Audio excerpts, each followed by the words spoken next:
Bien, entonces esto es lo último que habíamos hecho. Habíamos encontrado la relación que había entre el campo magnético y el vector potencial magnético, pero también habíamos encontrado la ley de Gauss que decía que la divergencia del vector campo magnético pues es siempre igual a cero y en su forma integral lo mismo, ¿verdad? Ok, ¿qué es lo que nos falta ahora?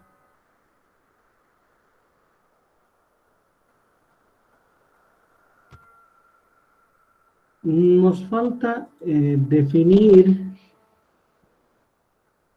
lo que se conoce como la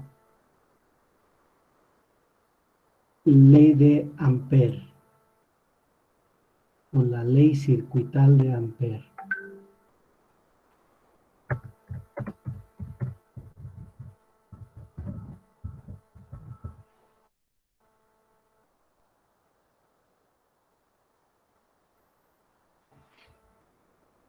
¿Qué es lo que expresa esta misma? Habla sobre el rotacional del campo magnético. Ya vimos qué es lo que pasa cuando le sacamos la divergencia, qué es lo que representa la ley de Gauss para el campo magnético, ¿verdad o no? Entonces, ¿a qué será igual el rotacional?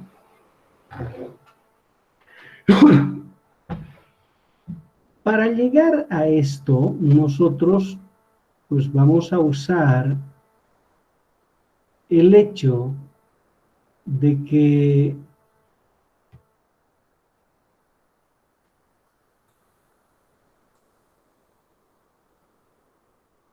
B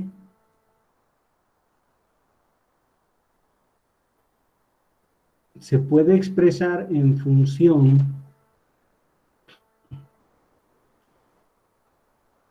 del vector potencial magnético como el rotor de A. ¿De acuerdo? Entonces, cuando no se olviden que A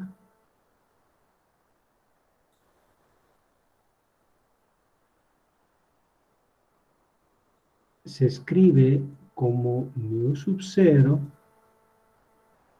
sobre 4pi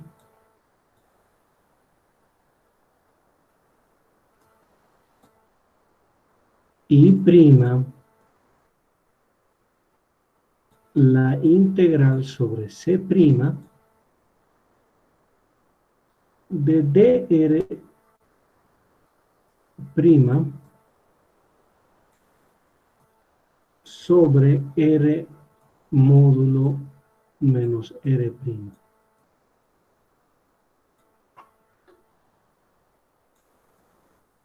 Bien, entonces fíjense qué es lo que hay que hacer. Nosotros sabemos que existe esta relación. Conociendo A, que tiene esta forma, entonces lo que se puede hacer en verdad es expresar lo de arriba como el rotor del rotor de A.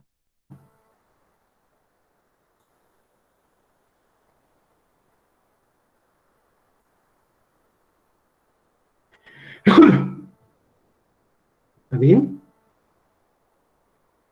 Ahora, ustedes pueden ver en el libro de análisis vectorial que esto se puede escribir de esta manera.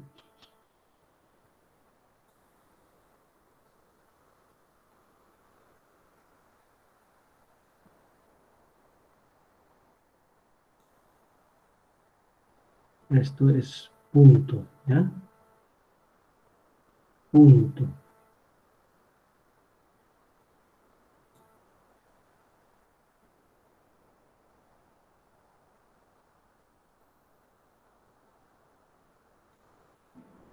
Donde el nabla cuadrado, ya saben, representa el laplaciano, ¿de acuerdo?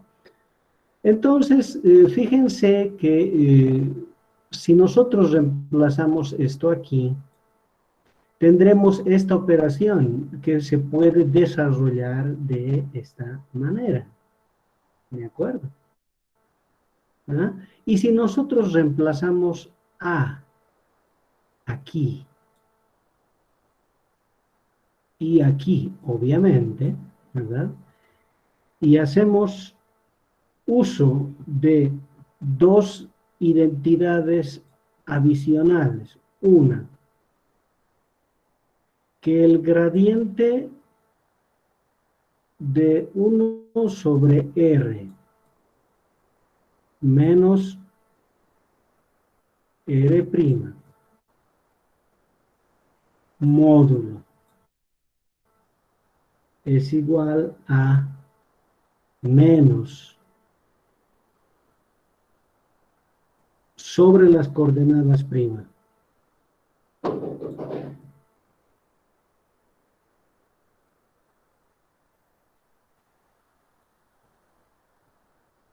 Eso ya lo habíamos discutido varias veces, ¿verdad? Y por otro lado, esto que es fundamental, que cuando aplicamos el laplaciano sobre esta misma función,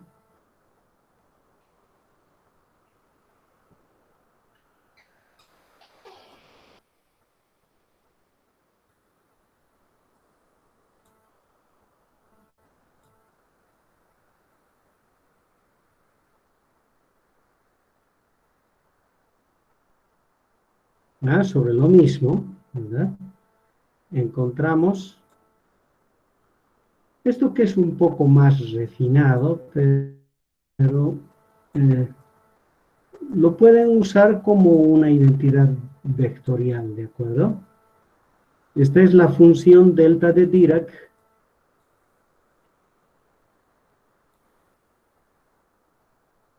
que es una función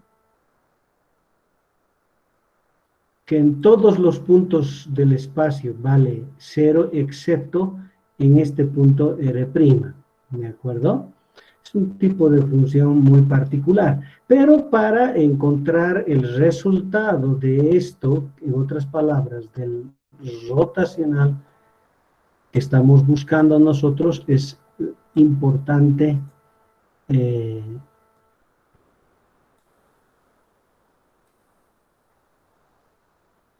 pues su uso, ¿de acuerdo? Entonces, de esa manera, usando lo que les estoy mencionando, es que se va a llegar a que el rotacional de B sea mu sub 0 por J. ¿Ya? A ver, otra vez vamos a seguir. Queremos averiguar el rotacional de B. Sabemos que B se puede expresar en función del vector potencial magnético de esta manera. Sabemos que el potencial vector magnético se puede calcular en general de esta forma. Ahora, yo sustituyo esto acá y me sale que tendríamos el rotor del rotor de A, es esto. Esta es una identidad vectorial y con la ayuda de estas más, nosotros podemos, reemplazando, repito, A aquí y haciendo las operaciones que corresponden, encontrar esta identidad, ¿ya? Entonces, esto es lo que se conoce como la ley circuital de Ampère en su forma diferencial, ¿de acuerdo? La forma integral de la misma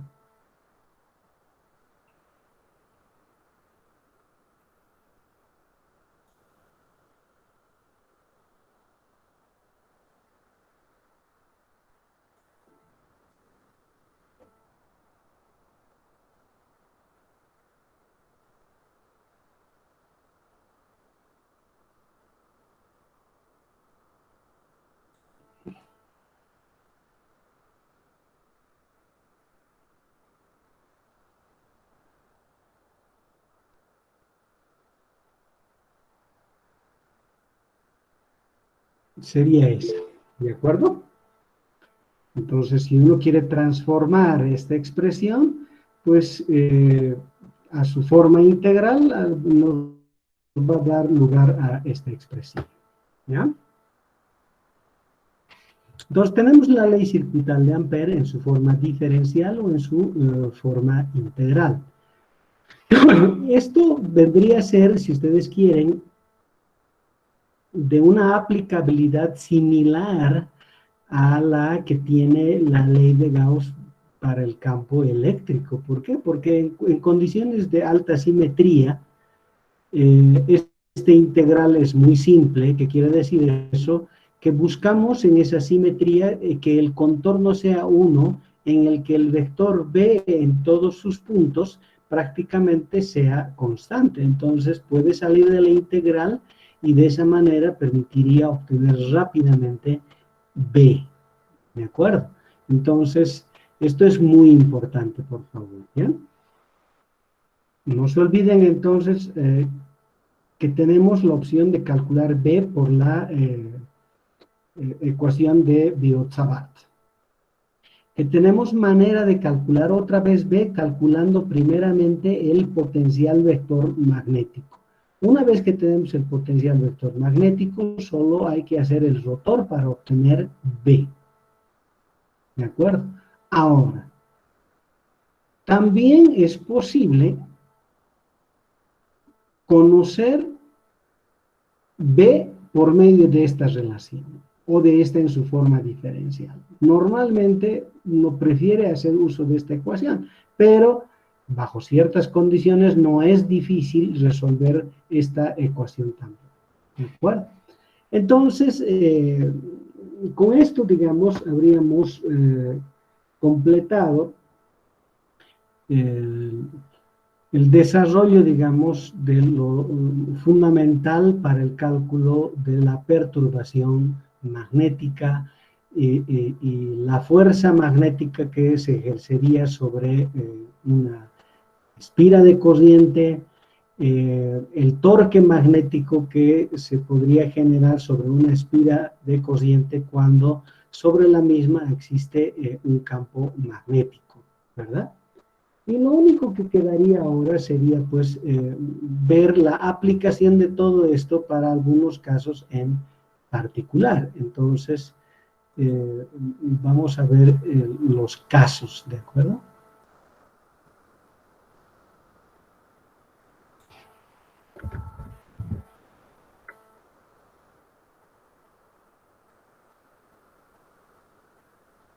Bien, veremos el caso 1.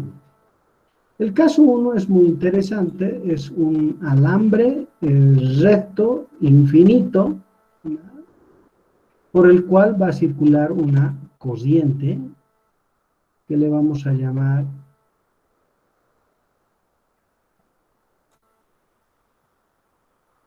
I.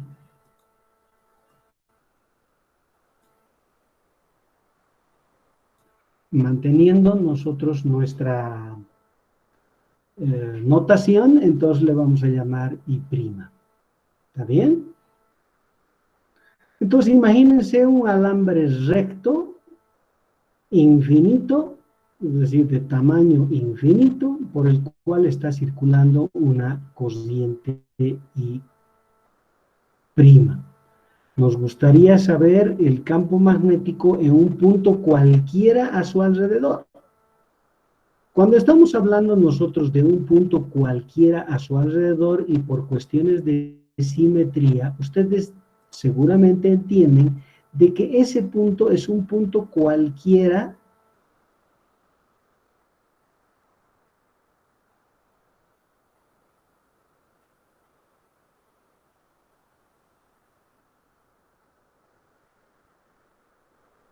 de un círculo de un cierto radio, que voy a ver, mejor lo voy a pintar aquí. Este va a ser el centro del círculo y este va a ser el radio del mismo. Ahí está. Entonces, cuando pensamos nosotros en un punto cualquiera, sobre, es decir, alrededor del alambre, en realidad deberemos imaginar que se trata de un punto ubicado sobre una circunferencia de radio R. ¿Por qué debemos imaginar eso? Por la sencilla razón de la simetría de nuestro problema. Es decir, ¿qué diferencia existe si nosotros pensamos en este punto aquí o aquí, exactamente a la misma distancia del alambre?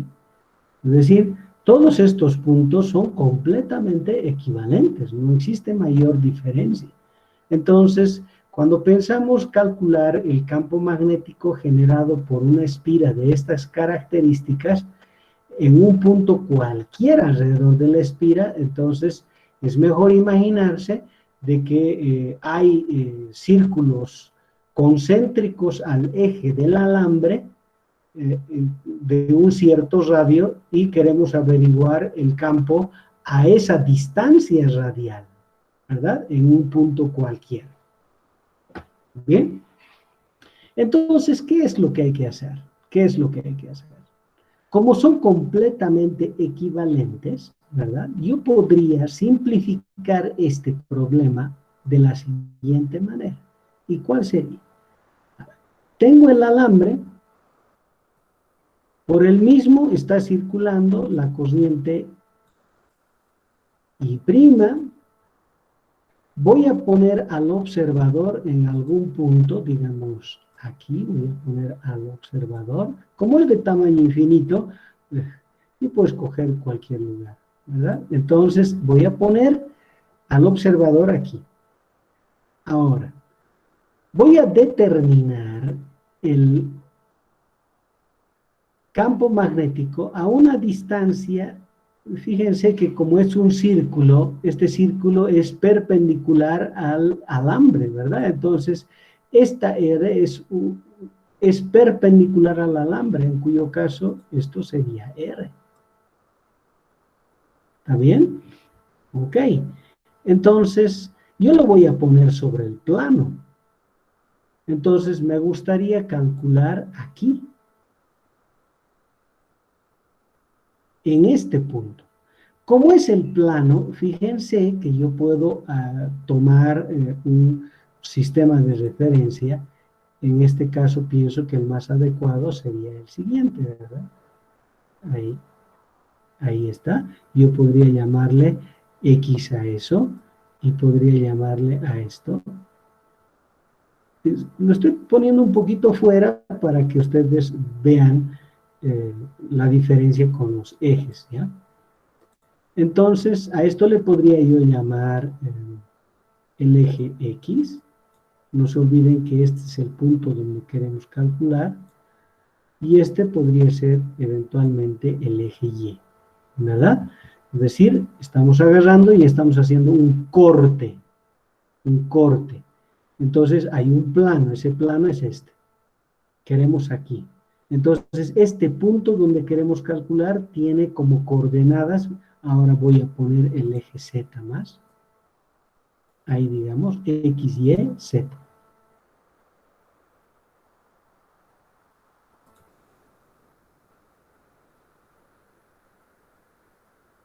¿Qué coordenadas tendría este punto? Tiene R en X, 0 en Y, 0 en Z, ¿verdad? Porque está en este plano. Y justo sobre el eje X. Lo he hecho de tal forma que se simplifique.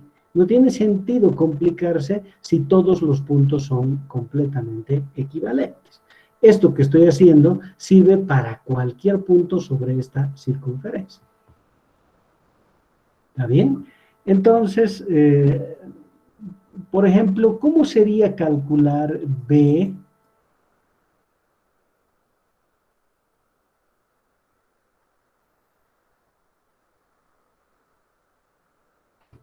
Por la ley de Biot-Savart.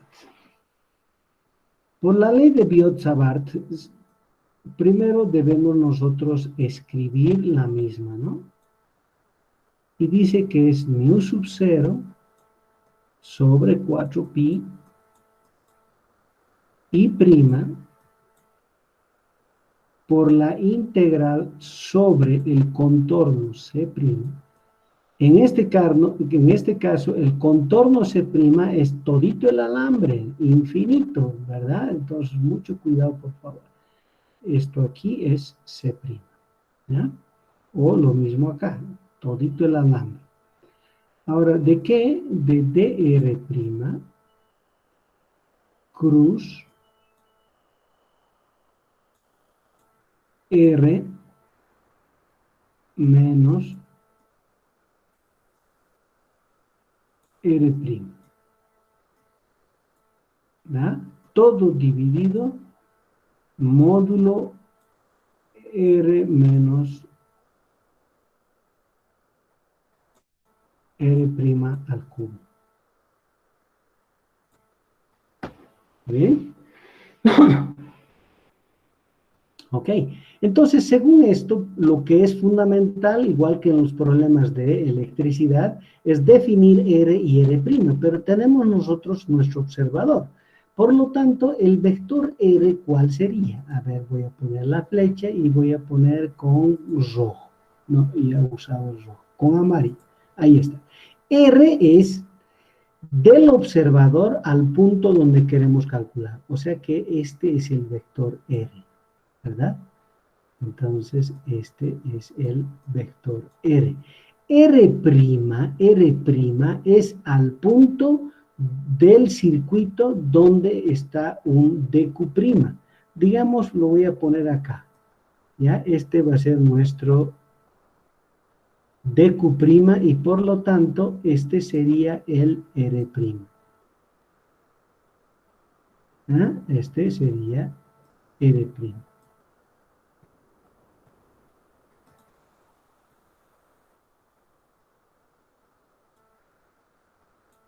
El diferencial de R' va a salir una vez que nosotros hayamos definido R'.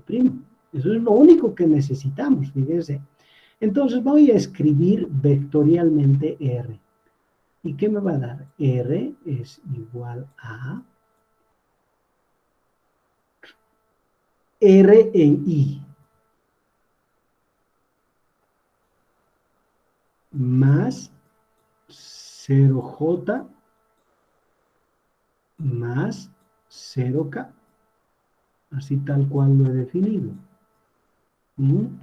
Claro, no tiene sentido complicarse si todos los puntos de estos son completamente equivalentes. Ahora, R' a qué es igual. No tiene componentes en X, entonces es 0i. En J, sí, claro, claro que tiene componentes. Le vamos a llamar nosotros Y. Y a esta coordenada, ¿de acuerdo? Y en J. ¿Qué más? En K, 0.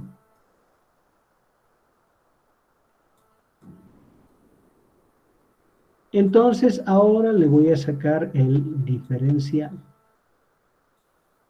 Entonces, el diferencial de R', 0 en I, más diferencial de esto, el diferencial de Y en J, más 0K. Solo hay que hacer las operaciones que me están diciendo. Haga R menos R', dice.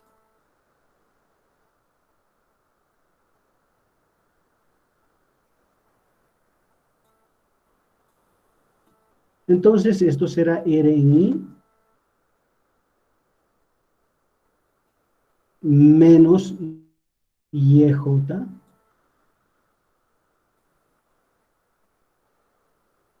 0K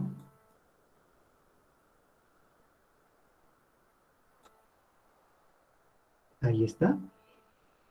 Ahora me dice, haga el producto de R' por R menos R'. Ahí está. Pero también me pide haga el módulo cubo. Tal vez eso sea más rápido primero, ¿ya? Entonces voy a hacer el módulo elevado al cubo de esta última expresión. Entonces, módulo elevado al cubo. Esto es R cuadrado más Y cuadrado a la 3 medios, ¿no?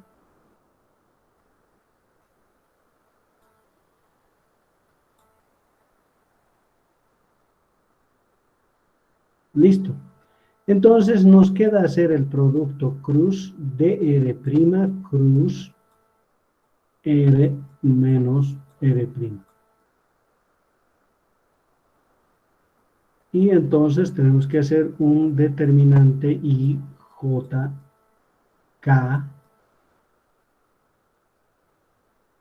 de estos. Primero, las componentes de este vector. 0, dy y 0.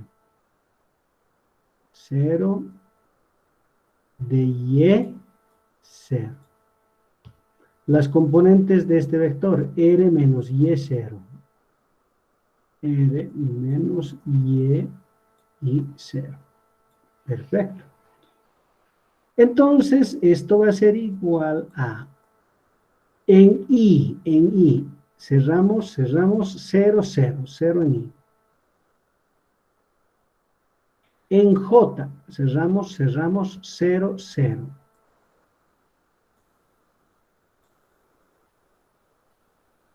En K es que no es 0, ¿no? Entonces, esto menos esto. Entonces, sería menos R por DI. En K.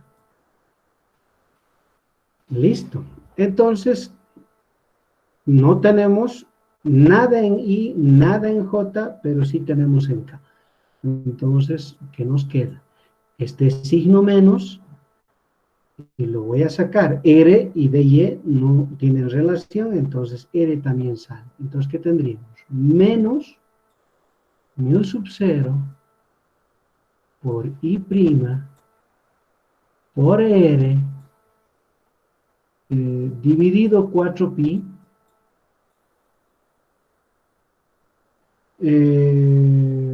y abajo R es función de Y, entonces tiene que quedar, ¿no? Entonces va a ser la integral sobre C' de R de Y. R salió y entonces nos queda de Y. Sobre R cuadrado más Y cuadrado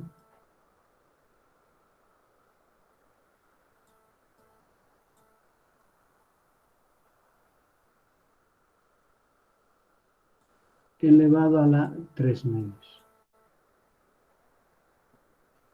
Listo, entonces esa es la integral que debemos hacer. ¿Qué significa integral sobre toda la espira en C'?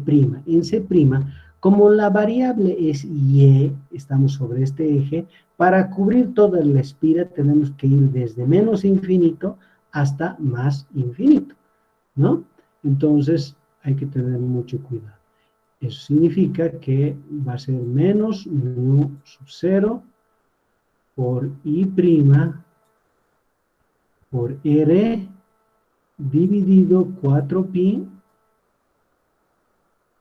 por la integral de menos infinito a más infinito de esta expresión, de Y sobre R cuadrado más Y cuadrado elevado a la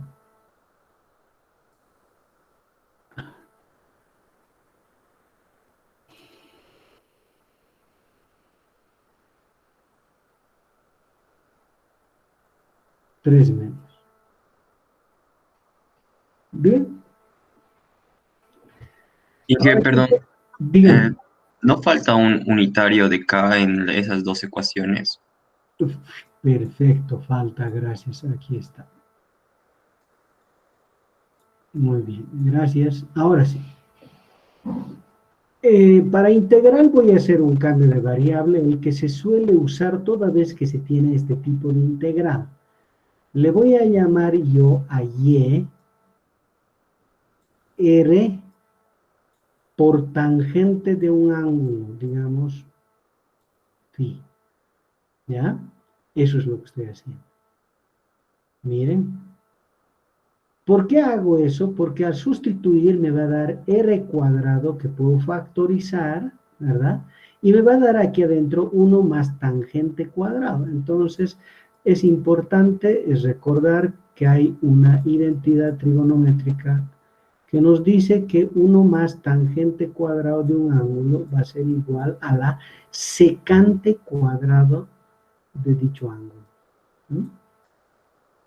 Entonces, eso nos va a permitir simplificar un montón, pues, ¿no? Ahora, obviamente, los límites del ángulo es lo que nos está faltando. Cuando vale menos infinito, entonces el límite inferior para el ángulo será de menos pi medios, ¿no? Es decir, tangente de pi medios es infinito, ¿no? Y si es negativo, es menos pi medios, entonces. Y en el límite superior tendríamos entonces pi medios positivo. Esos serían los nuevos límites del ángulo. Entonces, de aquí podríamos nosotros hacer su diferencial y tendríamos, por lo tanto, la derivada de la tangente, la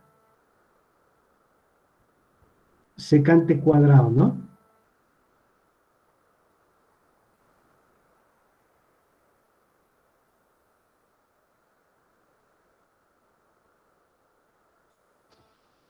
¿Está bien? Entonces, con todo esto, ahora vamos a ver a qué se reduce todo. Tendríamos menos mu sub 0 por I' por R sobre 4pi. La integral ahora sería de menos pi medios a más pi medios, ¿verdad?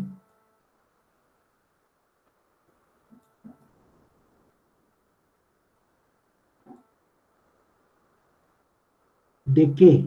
Sería R, que va a salir, y voy a escribir R cuadrado, ¿ya? Entonces, esto lo borro. Secante cuadrado me quedaría así. Secante cuadrado de phi, diferencial de phi. Y en el denominador, ¿qué me queda? Me queda R al cubo, que lo voy a sacar. Me queda R al cubo por la secante al cubo.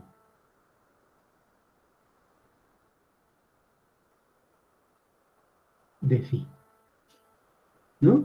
Porque como es 1 más tangente cuadrado acá, y eso es secante cuadrado, a la 3 medios me da secante cubo. Entonces, esto se simplifica con esto se simplifica con esto, y la integral que nos queda entonces será igual a ¿qué? Menos mu sub 0 por I'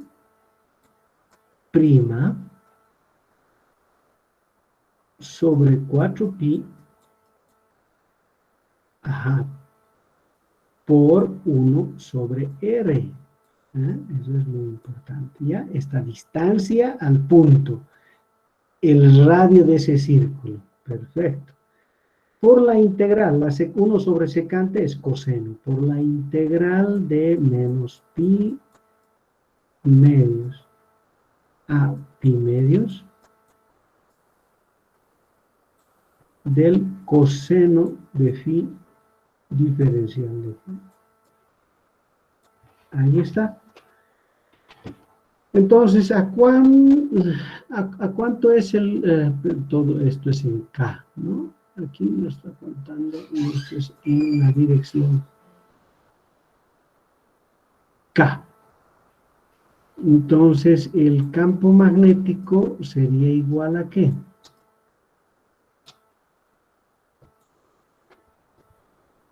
A ver, ustedes háganme la integral del coseno. La integral del coseno es el sen, ¿no? Entre pi medios y menos pi medios, entonces el seno de pi medios es 1 menos 1, 2 sale, ¿no? 2, todo esto sale 2. Entonces se va a simplificar un 2 y nos quedaría menos mu sub 0 sobre 4pi y prima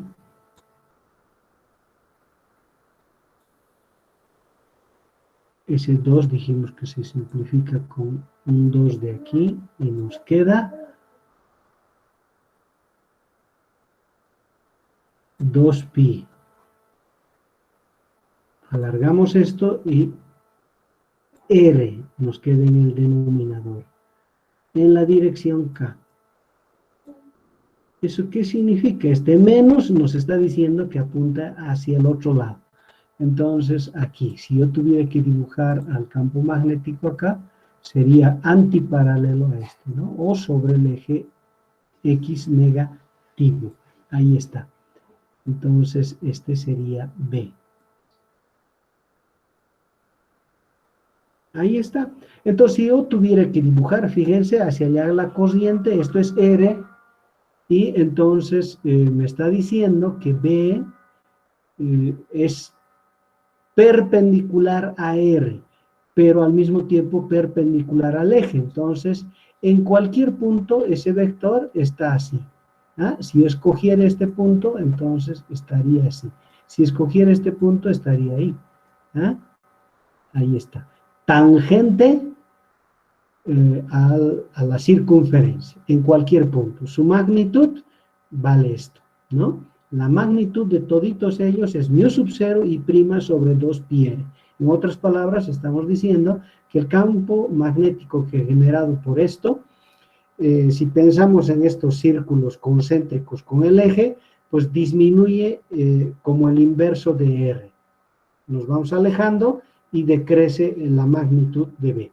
Como vector, fíjense que ustedes cumplen con la regla de la mano derecha. Entonces, para la regla de la mano derecha, pongan el dedo gordo de la mano derecha, apuntando en la misma dirección que la corriente. Si ustedes doblan los dedos, la punta de los dedos, entonces esa dirección de los dedos doblados indica la dirección del campo magnético para esta corriente. Entonces, la regla de la mano derecha, en este caso, para identificar la dirección y el sentido de B, es poner el dedo gordo sobre la corriente y doblamos las puntas de los dedos. Entonces, doblando la punta de los dedos hacia adentro de la mano, la punta nos estaría indicando en todo momento el campo magnético producido por esta espiral. ¿De acuerdo? Así está. Listo, ese es el resultado que uno haya aplicando la ley de Diot-Savart a un problema como este. ¿De acuerdo? ¿Alguna consulta?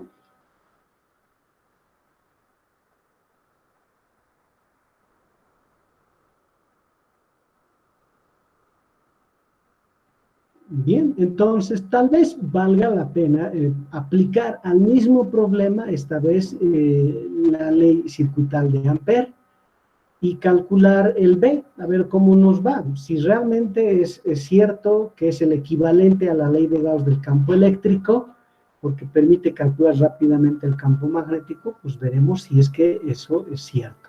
¿Ya? A ver, en principio salvamos esto. Y luego borramos todo esto.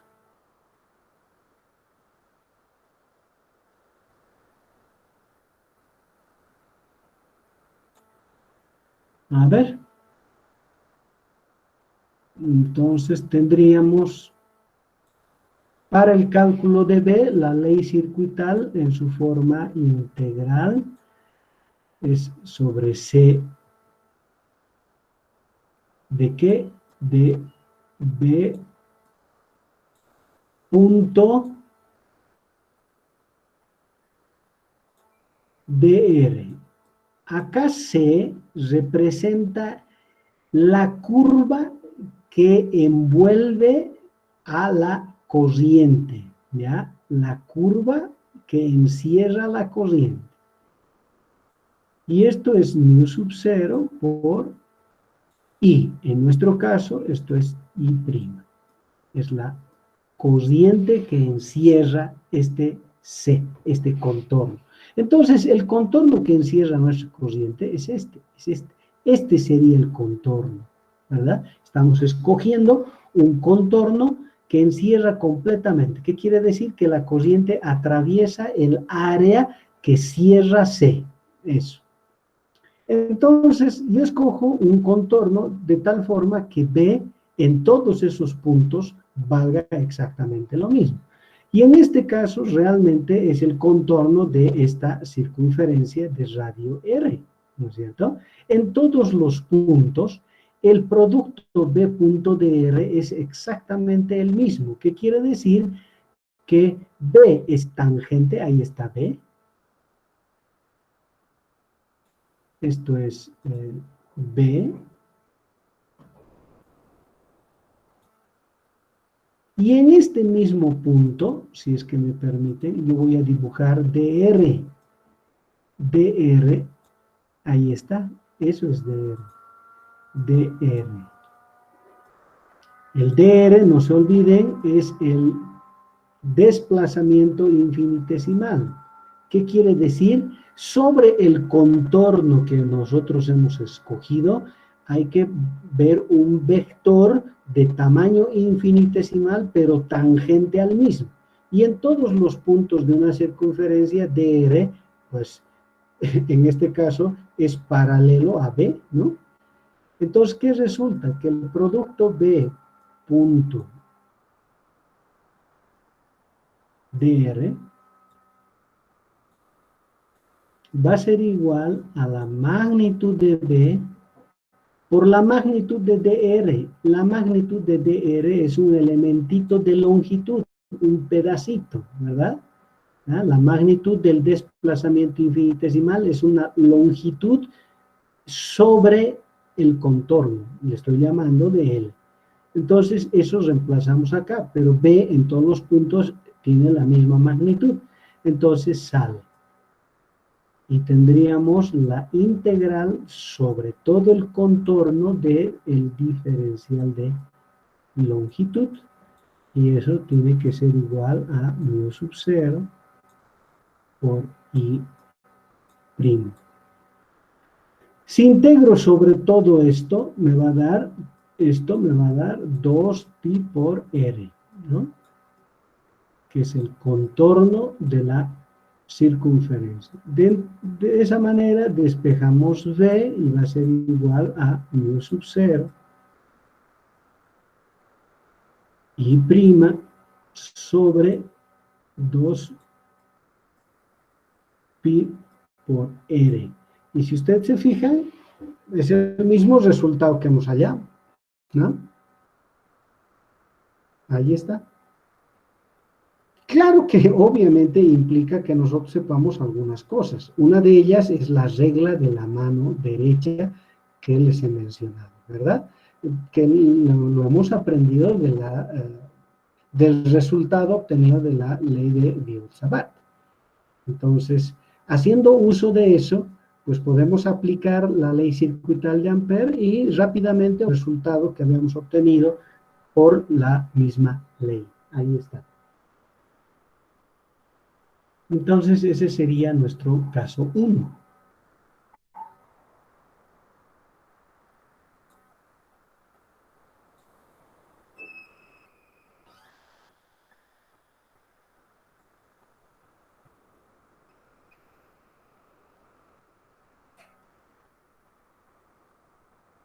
A ver, el segundo caso.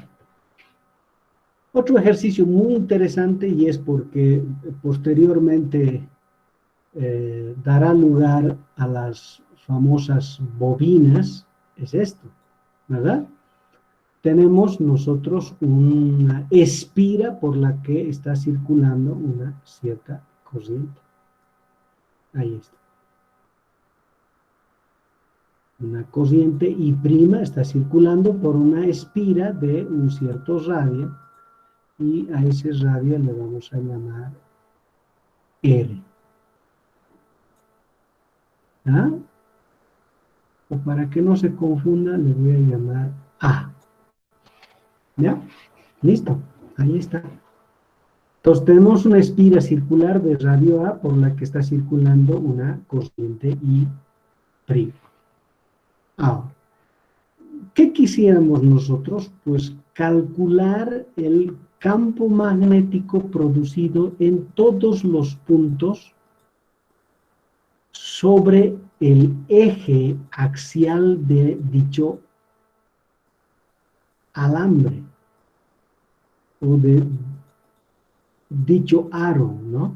Aquí tenemos un eje axial. Nos gustaría calcular el campo magnético en un punto aquí, digamos, ¿ya? O aquí, no sé, pero sobre este eje. Eso es. Sobre el eje axial, este es un problema. ¿Qué es lo que hay que hacer otra vez? Yo voy a simplemente a poner un eje.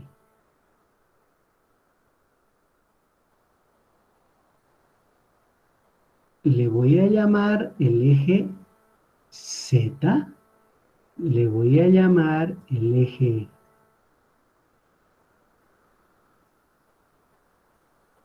Y y el eje X. Ahí está. Entonces, en el plano XY va a estar la espira. ¿De acuerdo? Entonces, esto es X, esto es y esto es Z. ¿Qué queremos nosotros entonces? Definir en un punto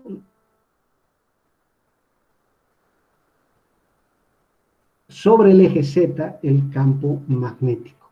¿Ya? Eso es. Ahora, ¿cómo hacemos esto? Y es una regla, ¿no?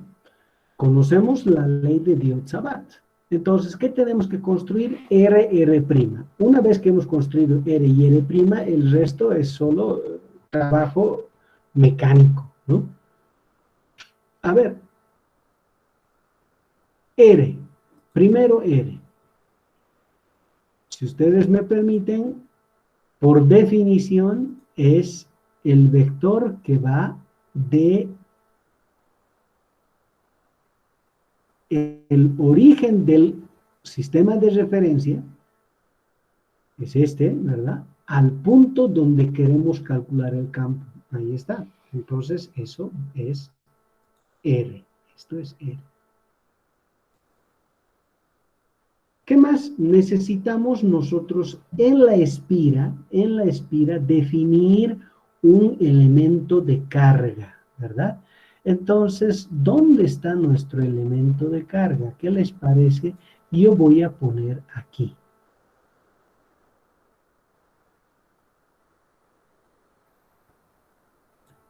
¿Está bien? Entonces, ¿a qué es igual el vector R'? Es este. ¿Cierto? Entonces, esto vale R'. Ahí está.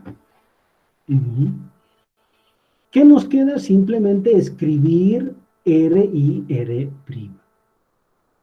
Entonces, primero R. Así tal cual está, es 0i más 0j más z en k.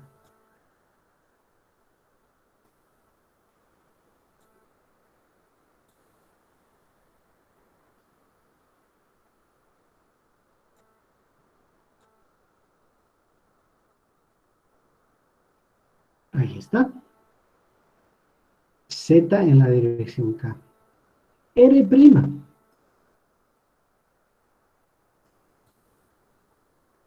Como es un punto sobre el plano XY, tiene coordenadas en X y en Y. Para eso, mejor será identificar este ángulo, ¿verdad? Le vamos a llamar phi a ese ángulo. Y entonces la componente X es R' coseno de phi. Pero R' tiene como magnitud A. Entonces va a ser A coseno de phi en I más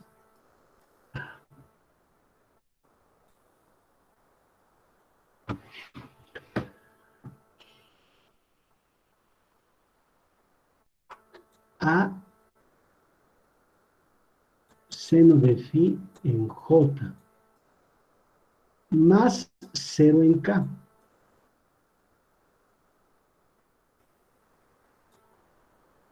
No tiene componentes en la dirección Z, ¿verdad? Y aquí están los dos, entonces, primero dr'. El diferencial de R' es igual a ¿qué? Sería menos a seno de phi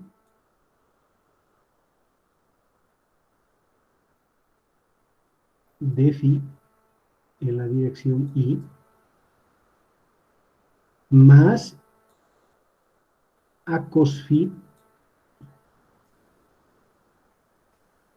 de phi en J más 0 en la dirección K. Ahí está. Ahora tengo que hacer R menos R', entonces R menos R' será igual a menos a cos phi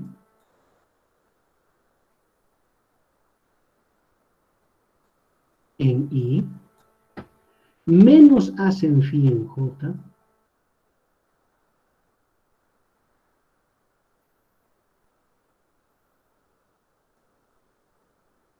y más zk en K.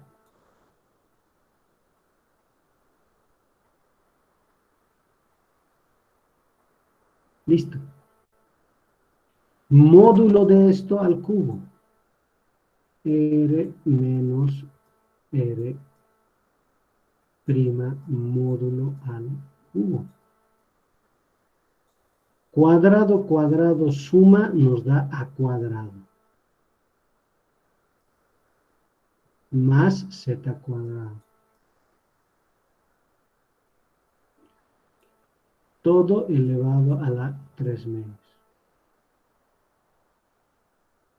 Listo. ¿Qué más necesitamos para la ley de Biot-Savart? Pues hacer el producto cruz de esto por esto, ¿no? A ver, dr', entonces cruz r menos r' y j k. Listo.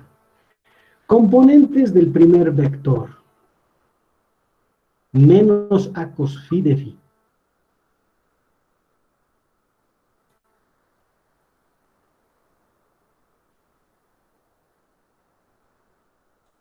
Componentes en J.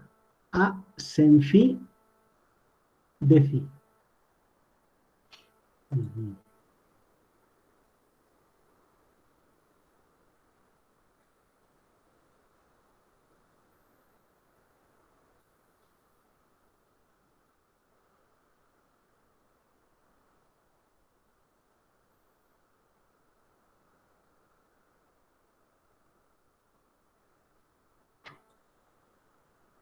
Y en K, esto es 0. ¿O no? Sí, 0. Las de R menos R', entonces aquí está, menos a cos phi menos a sen phi y en K, Z. Ahí está. A ver cómo nos va entonces.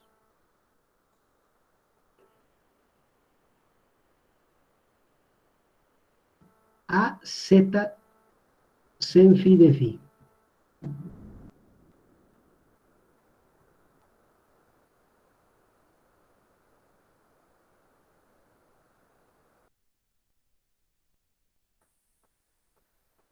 En J cerramos esto, entonces nos da esto por esto, pero con signo negativo, menos menos más. A, Z, cos phi de phi.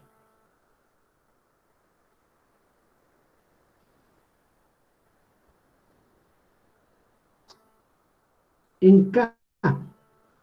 Cerramos esto, y tendríamos menos menos más a cuadrado seno de phi por cos de phi, ¿no?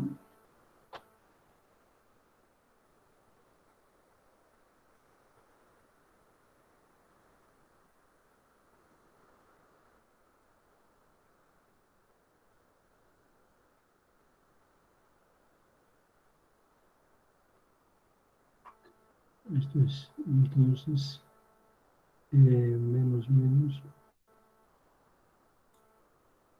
más a cuadrado seno por coseno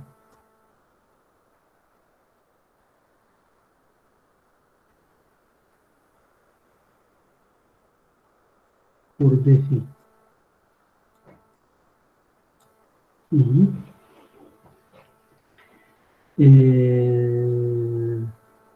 Menos menos más, ¿no? Más a cuadrado sen phi por coseno de phi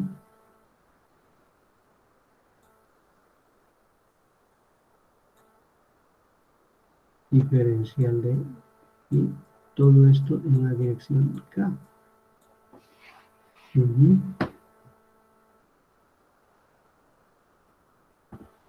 Listo, entonces, ¿qué nos queda? Nos queda reemplazar en la ley de Biot-Savart, y esto es mu sub 0 sobre 4pi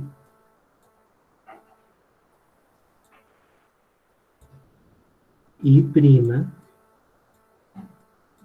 Ahora esto va a ser la integral sobre todo esto, ¿verdad?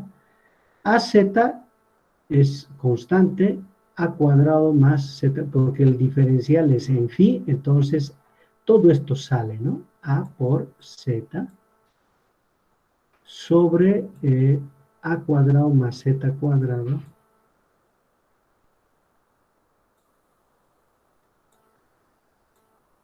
a la 3 medios. Todo eso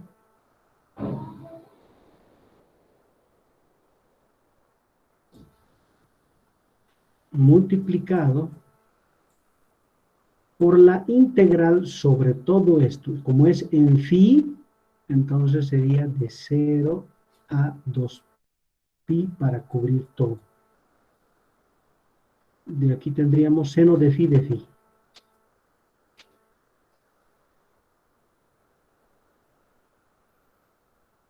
Esto en la dirección I.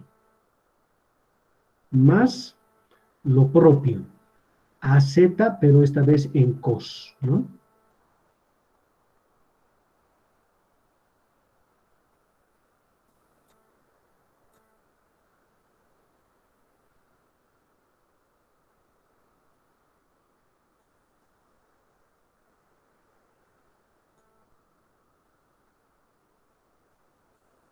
La integral de 0 a 2pi por cos de phi diferencial de phi en la dirección J.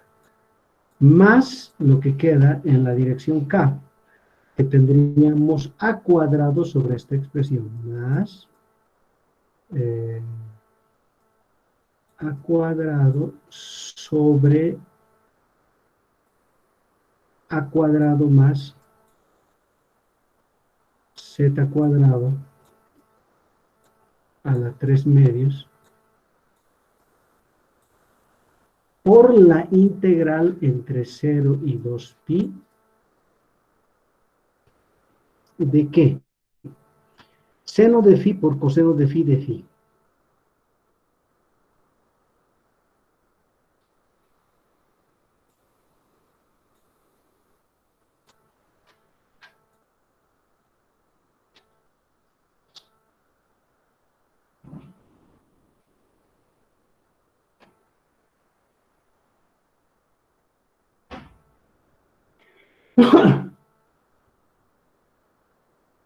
En la dirección K.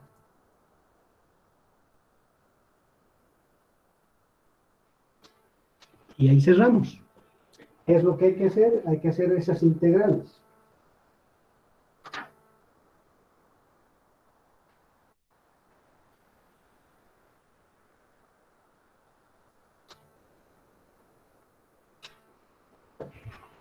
A ver, primero vamos a revisar que todo esté ok para no tener que estar repitiendo una y otra vez. A ver, R00Z. Eso es R. R' va a ser A coseno de phi en I más A seno de phi en J 0K. Entonces, R menos R' va a ser menos A coseno de phi menos A sin phi en J, Z en K. Perfecto. Su módulo va a ser A cuadrado más Z cuadrado a la 3 medios. Muy bien. DR'.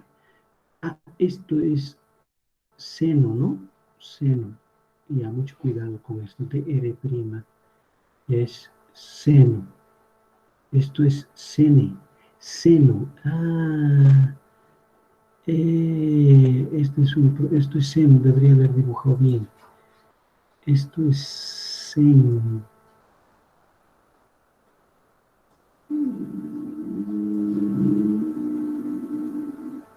Sen phi de phi. Entonces esto es cos. Menos mal nos hemos dado cuenta a tiempo. Esto es cos. Esto es cos, esto es sen. Ya, a ver, otra vez. En I, esto, A, Z, cos phi. A ver, ya, aquí me han fallado. Esto es cos.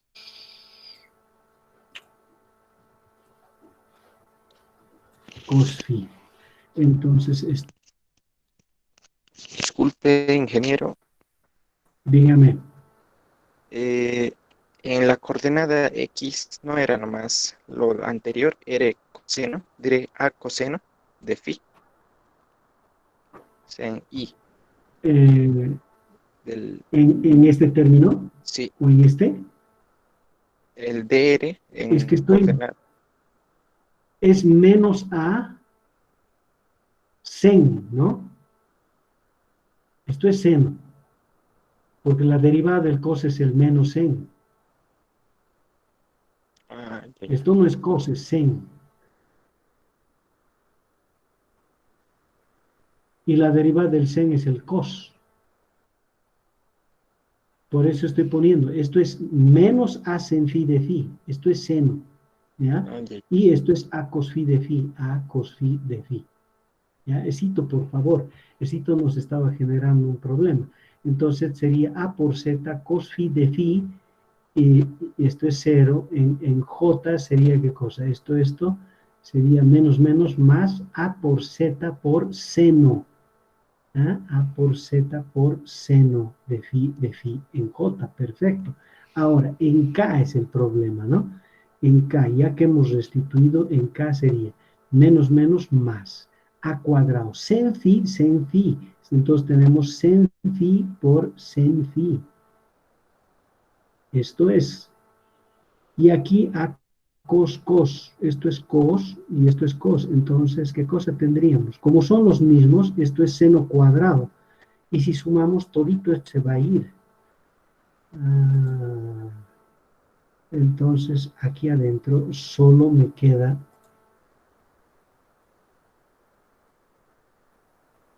de phi. Porque esto es seno cuadrado.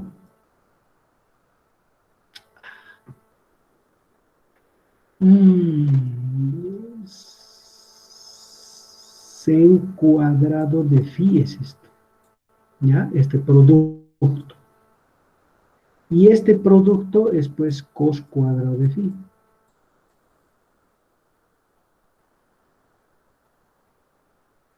Entonces, como yo puedo factorizar a cuadrado y de phi, a cuadrado de phi, me va a dar seno cuadrado más coseno cuadrado que da 1.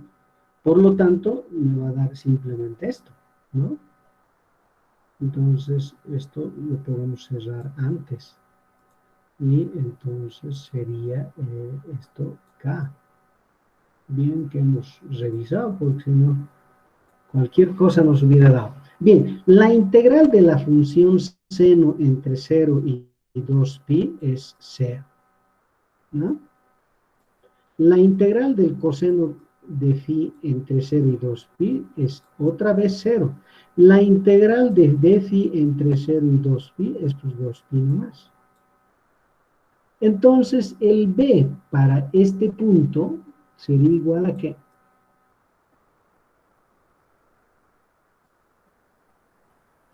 A cuadrado por 2pi sobre 4pi, entonces sería mu sub 0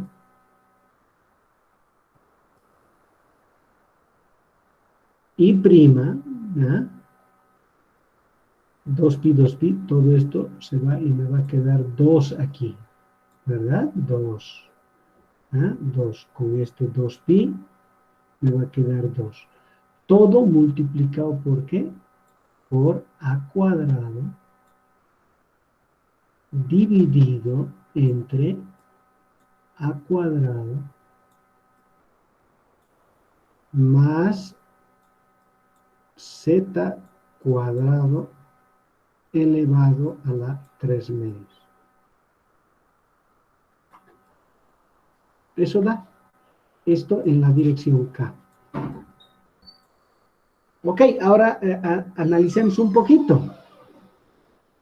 Nos está diciendo que si pienso yo en la parte positiva de Z, el campo magnético en este punto está dirigido hacia arriba, ¿no?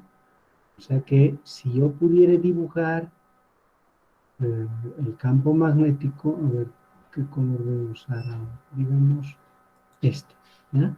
Si tuviera que dibujar el campo magnético acá, entonces en este punto está así, ¿no? Este es el campo magnético B.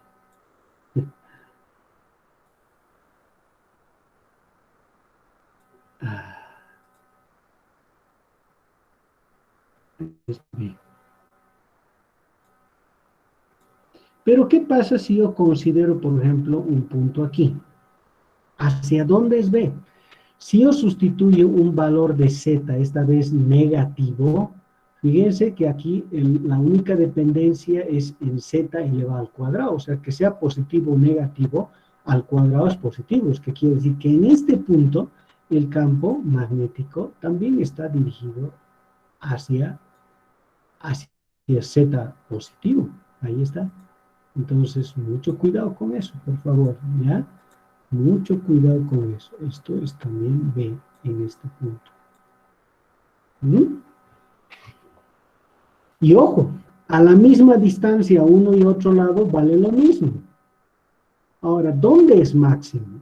Como es inverso de Z, es que quiere decir, a medida que nos vamos alejando del centro del círculo, va disminuyendo.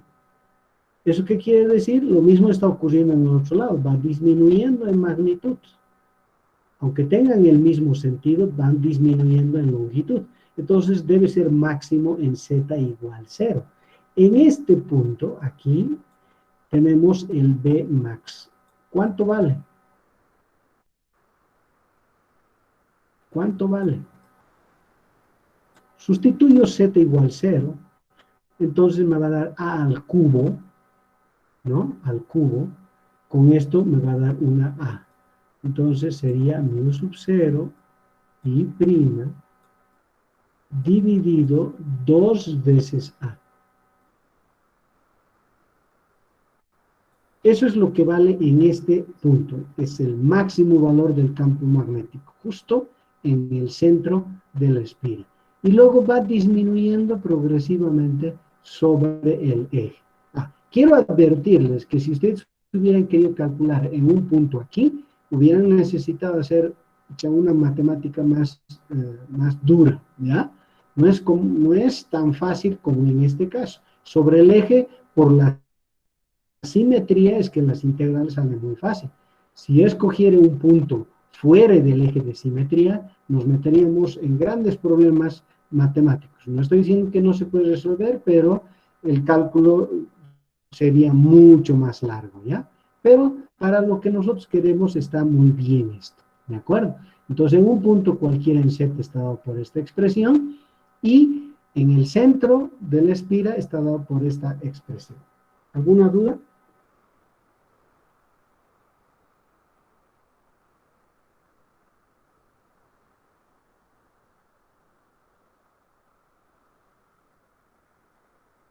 Bien, entonces, ¿qué es lo que vamos a hacer? Ya es prácticamente tiempo.